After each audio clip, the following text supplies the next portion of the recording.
ঘূর্ণিঝড় রিমাল এখন 4:30-র সময়, আজকে 27 তারিখ 4:30-র সময়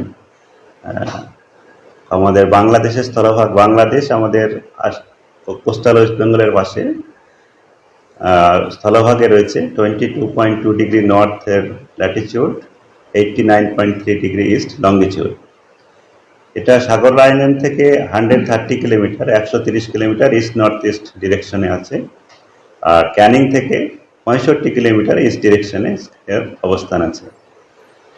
এটা এখন মুভমেন্ট আমার নর্থ ইস্টওয়ার্ড। এটা এখন আপনার উত্তর পূর্ব দিকে ক্রমশ সরে যাবে, আর কিছুক্ষণের মধ্যেই ঘূর্ণিঝড়ে উইক হয়ে যাবে, ঘূর্ণিঝড়ে পরিণত হবে।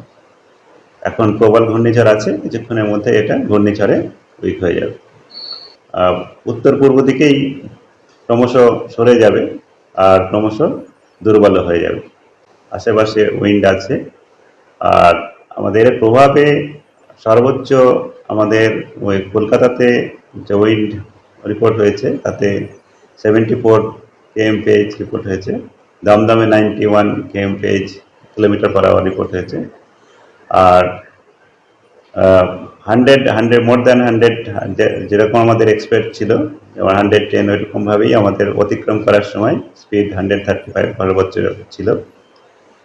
এর প্রভাবে এখন আমাদের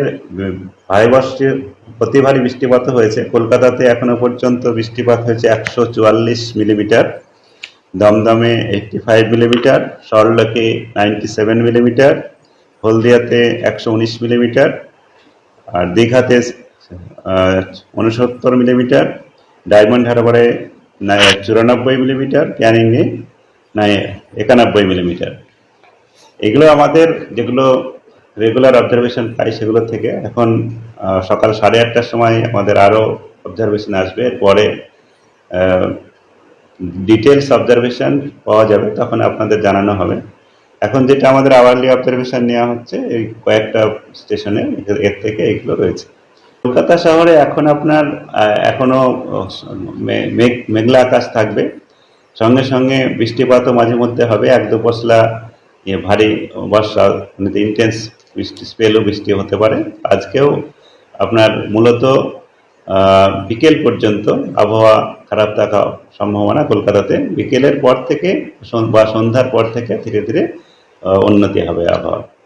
আজকে দিনের বেলাতে আপনার আবহাওয়া থাকছে, হাওয়াতেও আপনার এখন সকালের দিকে কোথাও কোথাও দমকা হাওয়া 50 থেকে 60, তারপরে ধীরে ধীরে 40-50, কোথাও কোথাও দমকা হাওয়া দিনের বেলাতে থাকার সম্ভাবনা থাকছে। আগামীকাল মানে আজকে রাত থেকে কলকাতা বা আমাদের দক্ষিণবঙ্গের জেলাগুলিতে আবহাওয়ার উন্নতি হবে, উত্তরবঙ্গের জেলাগুলিতে আবহাওয়া আরও অবনতি হতে থাকবে। মূলত উত্তরবঙ্গে যেটা হবে, বৃষ্টিপাতের পরিমাণটাই বেশি হবে, কারণ আমাদের এখন ঘূর্ণিঝড় তো দুর্বল হয়ে পড়বে এবং উত্তর পূর্ব দিকে চলে যাবে, তার জন্যে বৃষ্টিপাতের পরিমাণটাই উত্তরবঙ্গে মূলত থাকবে বেশি। বাকি বাতাসের গতিবেগ যেমন আমাদের স্কোয়ালি টাইপের ওয়েদার 40 থেকে 50 এরকমই থাকবে, তার বেশি।